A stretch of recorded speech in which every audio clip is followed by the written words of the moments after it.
comme souvent, quand je suis amené à intervenir, la chose dont j'ai envie de partir, c'est vous. En fait, c'est le public qui est déjà là, qui est là. Et donc déjà, bravo aux organisatrices et organisateurs. La salle est comble et c'est très bien. Il y a du monde un dimanche. Pourtant, il y avait la concurrence d'une marche nationale aujourd'hui contre la vie chère. Donc en fait, toutes les personnes qui sont là ne sont pas touchées par la question de la vie chère. Donc on est entre bourgeois et tant mieux. Donc ce que, ce que je voulais vous dire, c'est que il y a beaucoup de choses qui ont été dites et pour vous faire une confidence, Boussaad, que je connais depuis qui est là en train de filmer, qui fait partie donc du collectif évrien, j'ai rencontré il y a une dizaine d'années autour des luttes contre les violences policières. On s'était rencontrés à Grasse notamment, dans les Alpes-Maritimes, à la suite d'un meurtre d'un jeune homme, Hakim Ajimil, Allah yarhamou, à la fin des années, je crois que 2008-2009, mais on s'était rencontrés à l'occasion du procès des meurtriers de Hakim Ajimi en 2012. Et donc c'est à cette occasion-là que j'avais rencontré Boussaad. Et donc pour préparer cet événement-là, il m'a donné du travail à faire. Il m'a dit, est-ce que tu peux faire le lien entre islamophobie et colonisation? Si c'était que ça irait. Mais il m'a donné un livre à lire, un livre de 400 pages. Je suis un élève studieux, je l'ai fait. Donc ma semaine t'a été consacrée, Boussaad, à la lecture de ce livre. Et le livre en question, c'est un livre lumineux, vraiment en tout point lumineux. C'est le livre d'un auteur qui s'appelle Mohamed Amr Meziane, qui est sorti aux éditions de La Découverte l'année dernière et qui s'appelle Des empires sous la terre. C'est lumineux parce qu'en fait, le livre inaugure un champ d'études en France qui est absolument pas connu. Parce qu'en fait, la plupart des études sur le sujet ont été faites en anglais, n'ont pas été traduites, pour vous dire qu'il y a un appauvrissement de la pensée politique française, c'est que beaucoup de choses qui sont éminemment importantes dans d'autres pays ne sont pas traduites en France. Je ne vais pas vous faire un topo scolaire sur ce livre-là, mais simplement vous inviter à le lire. Déjà, j'ai pas d'action dans les éditions de La Découverte, j'ai pas de part dans les ventes du livre de Mohamed Amr Meziane, mais vraiment, c'est un livre lumineux parce que il est au cœur du sujet qui nous intéresse aujourd'hui et de la semaine que vous organisez, des rencontres que vous organisez tout au long de la semaine sur la question de la colonisation. Même s'il ne se réduit pas uniquement à la question de la colonisation.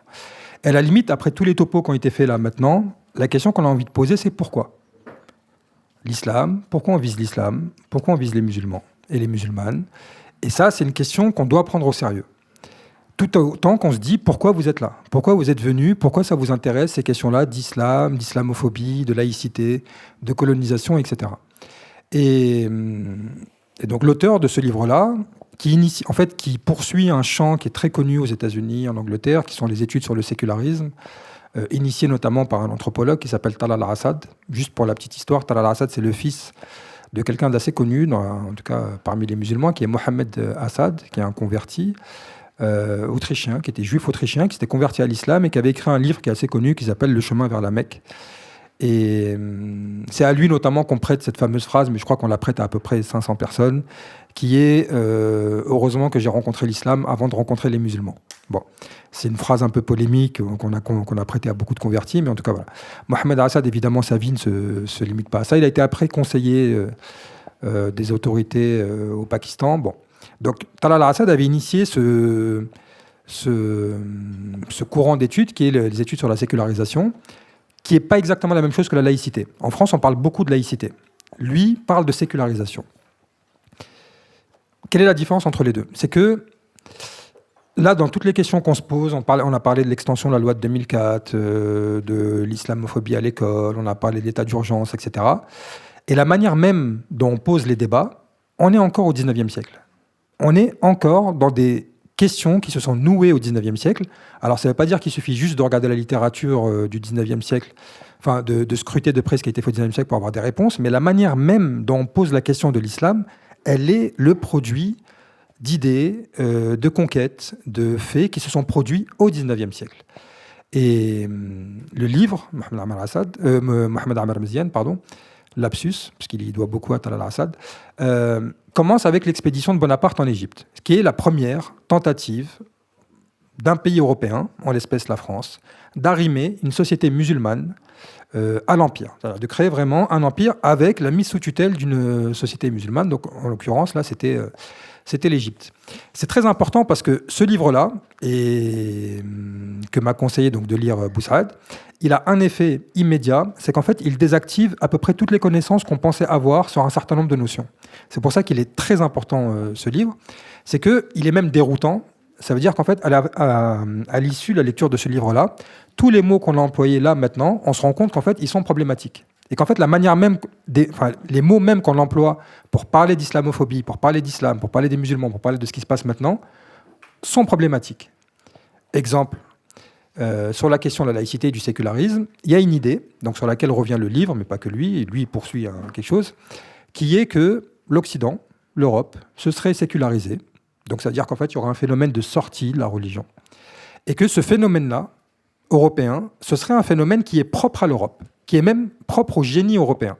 Et donc là, il y a toute une littérature qui va de Hegel jusqu'à récemment Marcel Gauchet, qui, par exemple, dans un livre qui s'appelle Le désenchantement du monde, avait dit que le christianisme, c'est la religion de sortie de la religion.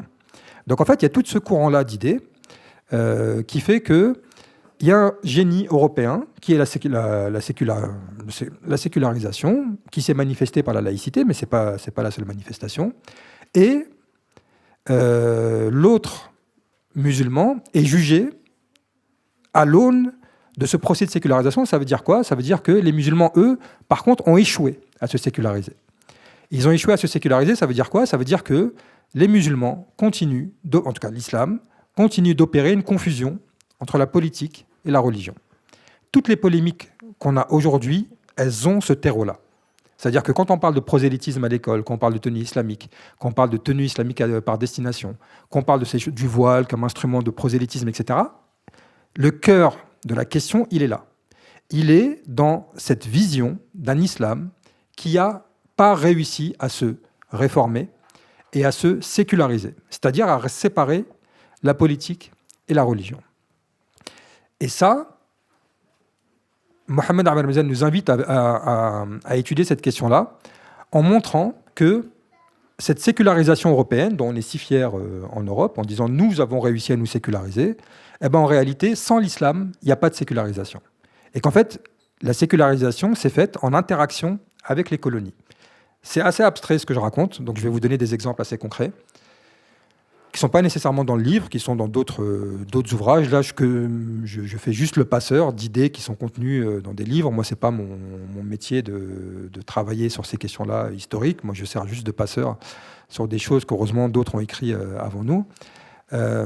Pour vous donner un exemple très concret de comment ça se passe, je vais prendre l'exemple de l'Algérie colonisée, parce que c'est vraiment un cas paradigmatique.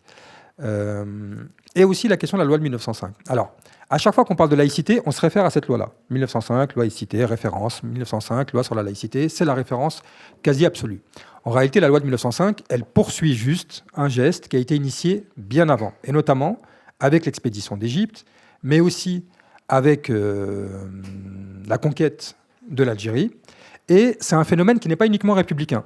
Il faut toujours rappeler que la conquête de l'Algérie s'est faite sous la Restauration, pas sous la République. Et l'expédition d'Égypte s'est faite juste avant le Concordat et puis après le Premier Empire. Mais en tout cas, ce n'est pas uniquement un phénomène qui concerne la République. Cette loi-là de 1905, elle est prise comme une référence, c'est-à-dire que là, on parle souvent de la loi de 1905 dévoyée, dénaturer la loi de 1905, une vision dévoyée de la laïcité, etc. Donc on est encore dans la manière dont se posent ces questions-là. La loi de 1905, et pour faire le lien avec la semaine que vous organisez, la semaine décoloniale, elle ne peut pas être comprise sans la colonisation. Ça, c'est quelque chose qu'on n'apprend jamais à l'école, par exemple. On ne nous fait jamais le lien entre 1905 et la colonisation. Pourtant, la loi de 1905 a été adoptée en pleine période coloniale, même pire, pendant le boom colonial, qui est entre 1870 schématiquement et 1914. C'est à ce moment-là qu'on a conquis le Maroc, la Tunisie, etc. Maroc, c'est un tout petit peu plus tard. La loi de 1905 ne peut pas être comprise sans la colonisation, pour deux raisons très concrètes. En réalité, il y a eu des négociations entre la France, le Vatican, au moment de l'adoption de la loi de 1905 sur la laïcité. et juste pour vous dire que le mot laïcité n'apparaît à aucun moment dans cette loi. Il y a eu donc des négociations, et la colonie a servi en réalité de facilitateur de ces négociations-là. Comment ? Ça veut dire qu'on disait à l'Église en France métropolitaine, on va restreindre vos droits. Oui, c'est vrai, la loi de 1905 va restreindre un certain nombre de vos prérogatives, de votre influence politique, même d'un point de vue financier, ça va avoir un impact sur vous, mais, on a quelque chose d'extraordinaire qui s'appelle la colonie. Et dans la colonie, vous pouvez faire ce que vous voulez. Et donc, en fait, on voit bien que la colonie a toujours servi d'une espèce de soupape, comme ça, de sécurité. Ça veut dire qu'en fait, ça permettait de régler des problèmes métropolitains, mais dans la colonie. Concrètement, ça veut dire quoi ? Ça veut dire qu'on va restreindre vos droits en France, avec la loi de 1905. Par contre, les congrégations, les missions chrétiennes, etc., auront tout le loisir, tout l'espace et tous les moyens pour s'exprimer, pour s'établir au Liban, en Syrie, en Algérie, au Maroc, en Tunisie, au Sénégal, dans tous les pays, sous domination française. Et donc, sans la colonisation, il n'y a pas de loi de 1905. Alors, quand je dis ça, c'est vraiment pas à visée polémique, parce que ça, c'est pas ma manière d'appréhender les choses. Moi, ce qui m'intéresse, c'est de savoir comment les choses se font, se construisent, et qu'est-ce qu'on peut faire contre ça. Donc, rappeler les origines coloniales de la loi de 1905, c'est pas suffisant. C'est-à-dire qu'en fait, c'est pas quelque chose qui vicie la loi de 1905. Il suffit pas de dire le ver de la colonisation est dans le fruit de la loi de 1905, donc la loi de 1905 est d'une certaine manière délégitimée intellectuellement ou politiquement, etc. Je pense qu'une fois qu'on a dit ça, on n'a pas dit grand-chose. Par contre, ce qui est intéressant, c'est de savoir comment ça s'est goupillé, ces choses-là. Et donc, quand toutes les attaques qui se font aujourd'hui se font sous couvert de cette forme d'islamophobie savante qui consiste à dire l'islam est incapable de séparer politique et religion. Et donc il y a autre chose qui est déroutant dans le livre de Mohamed Ramzian, et ça, même quand j'en parle autour de moi, on me prend à moitié pour un fou, c'est quand on dit que le concept même de religion a été construit. Ça, quand vous dites ça aux gens, quand je leur dis l'islam n'est pas une religion, là ils se disent, bon, soit il a trop lu, soit il est fatigué, soit il devrait faire autre chose. Mais vraiment, le concept même de religion est une création.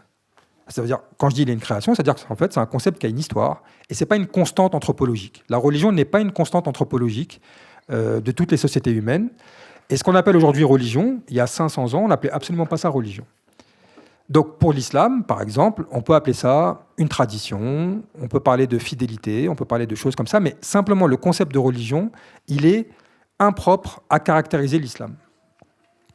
Et ça a des conséquences très concrètes, parce que si on trouve que l'islam est systématiquement dans la conquête, systématiquement dans le débordement, systématiquement dans le prosélytisme, etc., c'est parce qu'en fait, le concept de religion est tellement étriqué que quand on essaie de viser l'islam avec ce mot-là de religion, on se rend compte que l'islam, ça déborde. L'islam déborde sur la vie sociale, sur la tradition, sur la langue, sur un certain nombre de choses. Et donc, c'est un mot qui est trop étroit pour désigner ce qu'on appelle la fidélité, la croyance, la fidélité à une tradition, un code normatif, éthique, etc. Donc le mot religion est vraiment trop petit. Et comme il est trop petit, ils se disent, regardez, les musulmans, ils débordent toujours. Les prières de rue, le prosélytisme, le voile, les barbes, etc. etc. Et donc ça, on est vraiment au cœur d'une question épistémologique. Et pour employer un mot ronflant. Mais pour revenir sur la loi de 1905, ce qui est intéressant, c'est que en Algérie, ce qui s'est passé, c'est que dès le début de la conquête, je vais faire vraiment très vite parce que c'est pas l'objet, il y a eu la confiscation de ce qu'on appelle les biens habous, ça veut dire qu'en fait c'était les biens donc la confiscation, c'est-à-dire en fait la mise sous tutelle étatique de ces biens-là, qui étaient des propriétés domaniales, qui ont un système juridique un peu particulier, fondé sur l'indivision. Et en fait, c'est ce qui permettait aux cultes musulmans en Algérie d'avoir des moyens, de financer les imams, de payer les écoles, les madrasas, etc. Donc ça a été tout de suite réquisitionné par l'État. Donc l'État, tout de suite, a mis sous tutelle ce qu'il a appelé le culte musulman. Ça, j'en parlerai dans 2 petites minutes. Et donc, il y a eu la confiscation de ces biens-là. Ce qui fait que, tout de suite, les musulmans se sont retrouvés dans l'incapacité de s'organiser par eux-mêmes, de financer leur propre lieu de culte. Même le pèlerinage à la Mecque était fortement restreint sous l'Algérie colonisée.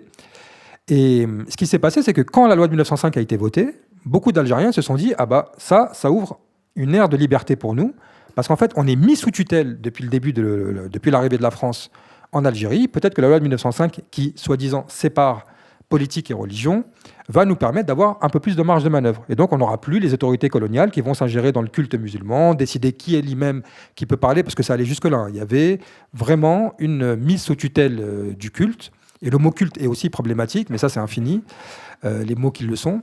Et donc, arrive la loi de 1905.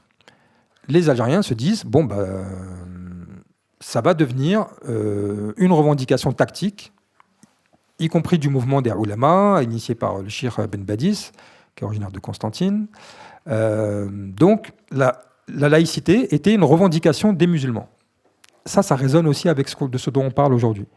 Par exemple, il y avait une manifestation en 2019 contre l'islamophobie, où parmi les mots d'ordre, ceux qui revenaient le plus souvent, c'était application de la laïcité aux musulmans. On est encore dans des coordonnées de problèmes qui se sont noués au XIXe siècle et au début du XXe siècle. C'est ça qui est terrible avec la question de l'islamophobie. Ce qui ne veut pas dire que l'islamophobie soit restée la même. Et ça, il faut faire attention parce que souvent, on utilise un concept pour parler, pour dresser une sorte de ligne comme ça, des croisades jusqu'à aujourd'hui, il y aurait eu de l'islamophobie. Parfois même, certains font remonter l'islamophobie au premier temps du prophète, sallallahu alayhi wa sallam, en disant en réalité, l'islam a été combattu depuis l'origine de l'islam. Le problème, c'est que ça, si on fait se télescoper des choses qui n'ont strictement rien à voir. L'islamophobie qu'on vit aujourd'hui, c'est une islamophobie contemporaine. Et puisqu'on est dans la semaine décoloniale, on va citer Frantz Fanon, qui est d'ailleurs un des inspirateurs du livre de Mohamed Amar Meziane. Quand il nous parlait du racisme, il disait que le racisme ne peut pas rester il peut pas rester inchangé.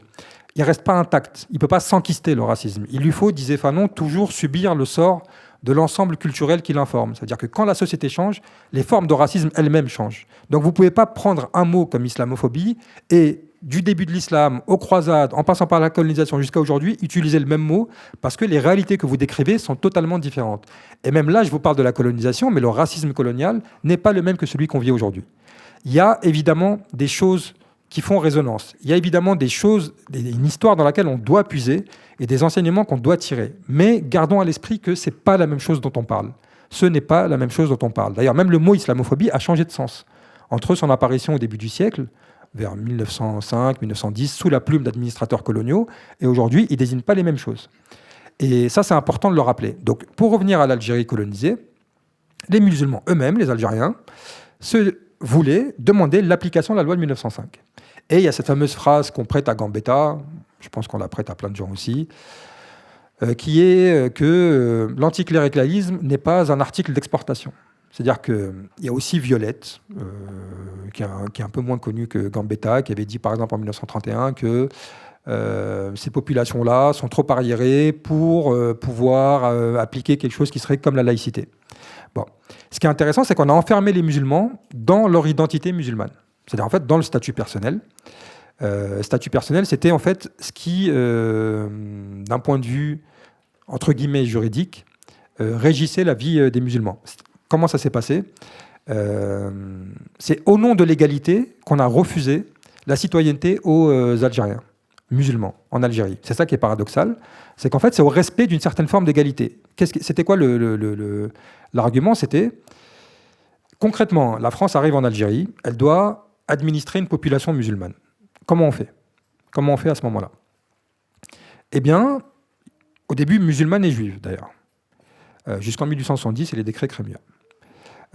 Donc, ils se sont dit, bon, si on leur donne les mêmes droits que les autres, s'ils sont citoyens français comme les autres, ils auront le droit de vote comme les autres, en 5 minutes, ça va être fini la colonisation. Parce qu'au premier scrutin, on va leur dire pour ou contre, ils sont 10 fois plus nombreux que nous. Donc bon. Donc il y avait une impossibilité de donner les droits aux Algériens pour une raison simple qui est la domination coloniale. C'est quelque chose de très simple à comprendre.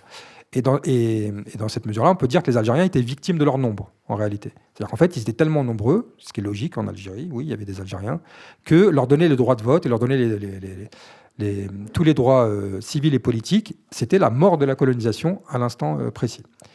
Donc, on a trouvé cette forme de raisonnement qui s'est matérialisée dans le Senatus Consul de 1865, qui était de dire, bon, les Algériens sont soumis à quoi ? Ils sont soumis au statut personnel, c'est-à-dire en fait à la loi musulmane. La loi musulmane est ce qui régit la vie, la mort, les successions, la transmission, le nom, etc., etc.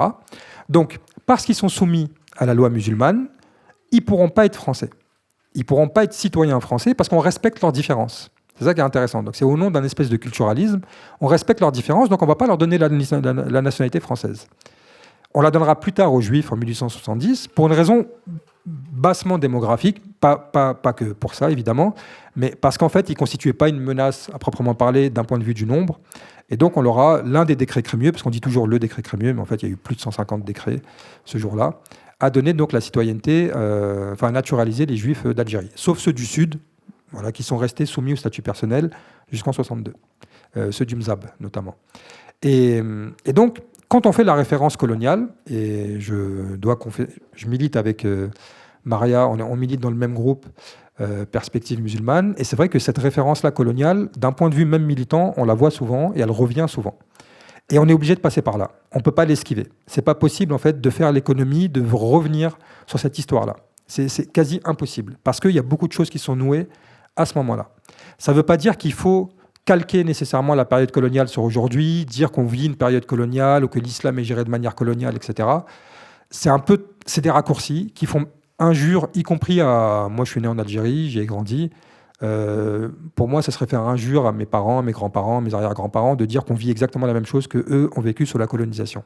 C'est pas exactement les mêmes dispositifs de domination, c'est pas la même violence, c'est pas les mêmes choses qui sont organisées, même si, évidemment, il y a des dispositifs qui sont communs et familiers. Mais c'est pas exactement la même chose. C'est jamais, d'ailleurs, exactement la même chose.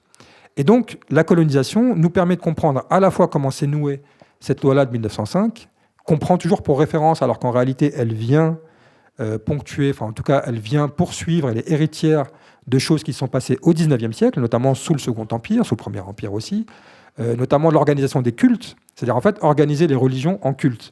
Ça, c'est un produit de la sécularisation. C'est-à-dire en fait, on vous dit votre religion, on l'organise en culte, ça veut dire en fait on l'organise de manière verticale et l'État reconnaît des cultes. C'est ça en fait dans le régime concordataire dont nous sommes les héritiers avec la loi de 1905. Et par exemple, pour vous dire à tel point on vit une actualité qui est marquée par ce 19e siècle-là, il y a... Alors c'était l'année dernière, je me rappelle, on avait fait une émission ensemble dans notre groupe, et j'avais pris un titre de presse qui était le JDD, le journal du dimanche, qui était en date du 26 décembre 2021, et qui titrait en pleine page « Le gouvernement réorganise le culte musulman ». Et là, on est vraiment au 19e siècle quand on lit une phrase comme ça. Et on est frappé par cette phrase-là. Et le premier réflexe qu'on a, quand on lit cette phrase-là, le gouvernement réorganise le culte musulman, c'est qu'on se dit pourquoi il y a une exception islamique. C'est-à-dire pourquoi l'islam ? Pourquoi est-ce qu'on parle de cette manière-là de l'islam, or qu'on ne pourrait absolument pas parler, entre guillemets, des autres religions ? Je mets religion entre guillemets. Et donc, le premier réflexe qu'on a quand on entend le gouvernement réorganise le culte musulman, c'est de se dire bon, il ne respecte pas la laïcité. Et là aussi, c'est un problème de raisonner de cette manière-là. Parce que c'est un signifiant qui est au fond flottant, cette question-là de la laïcité. Ce n'est pas un mot qui a un sens et une définition qui soit fixe. Donc, il n'y a pas une bonne et une mauvaise laïcité. Ou alors, il faudra adopter un point de vue très normatif pour déclarer ça, mais il n'y a pas de bonne et de mauvaise laïcité. Il y a des conceptions différentes de la laïcité. Et quand, par exemple, lors d'une manifestation, on a des personnes qui manifestent et qui disent « Nous, laïcité protège-nous » ou « Nous revendiquons l'application de la laïcité », etc. Je ne sais plus exactement c'était quoi les termes. Ça voudrait dire qu'il y aurait une espèce de laïcité qui soit fondamentalement bonne, qu'on aurait un peu dévoyée au fur et à mesure des années. En réalité, les conceptions de la laïcité sont, dès l'origine même du vote de la loi, et même avant ça, présentes. Et donc, il y a des gens pour qui la laïcité, c'est le contrôle total de l'État sur les religions. C'est ça la laïcité. Pour eux, la laïcité, c'est que l'État soit intransigeant avec ce qu'il appelle les cultes et les religions. Donc, en fait, c'est une vision policière de la laïcité. Et d'autres qui ont une vision libérale de la laïcité, et celle-ci est très minoritaire en France. Très minoritaire, ça veut dire quoi, la vision libérale de la laïcité ? C'est de dire il ne faut pas que l'État s'ingère en fait, dans les affaires religieuses.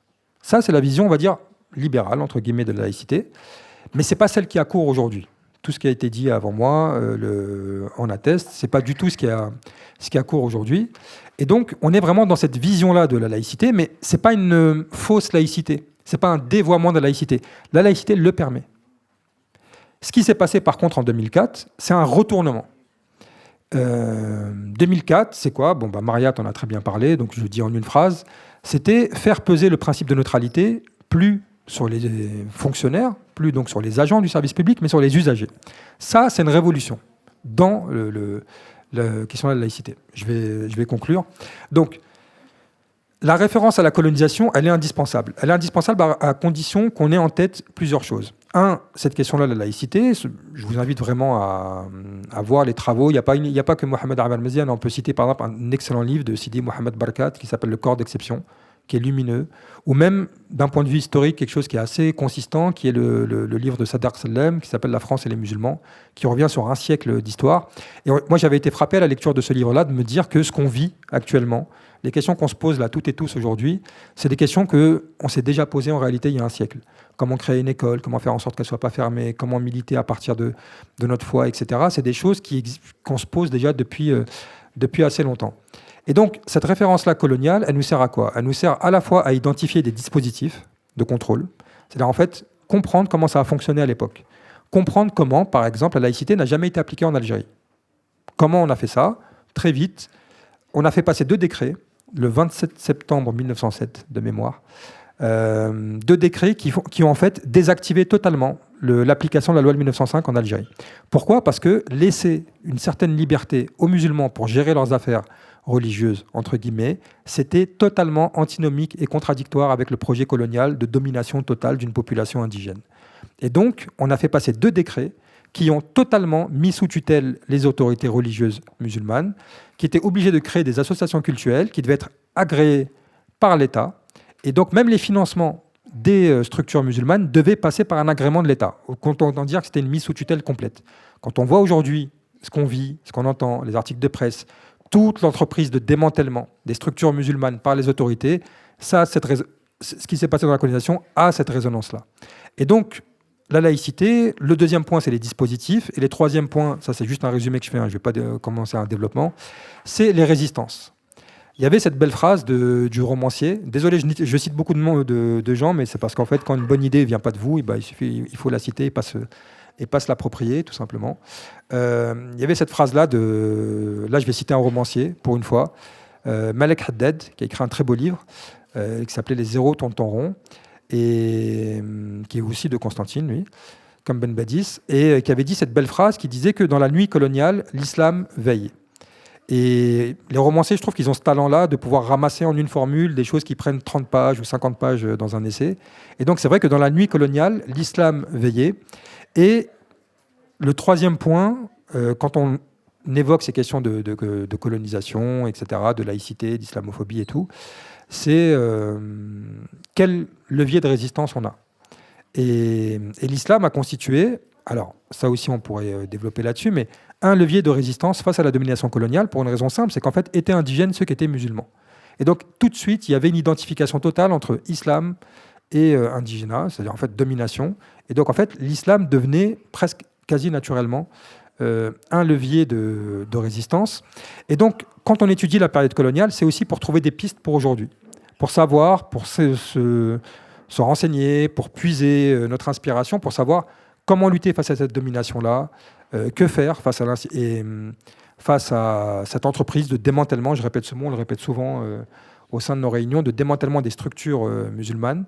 Et quand je vois une salle remplie comme aujourd'hui, quand je vois l'intérêt que ça suscite, quand je vois la passion que ça suscite, à la fois sur les réseaux sociaux, mais aussi en dehors, parce que la vie ne se résume pas aux réseaux sociaux, je me dis que, alors on en parlait tout à l'heure, il faut être réaliste et optimiste. Il faut essayer de tenir les deux. C'est vrai que depuis tout à l'heure, on parle de choses qui sont assez plombantes, on parle de choses qui sont assez graves, pas assez graves, qui sont graves. On parle de choses qui sont douloureuses, qui sont tristes. On parle d'exclusion, de domination, de discrimination, de mise au banc, de relégation de la minorité musulmane, qui est la plus nombreuse en Europe, à une citoyenneté de second rang. C'est vrai qu'on parle de tout ça.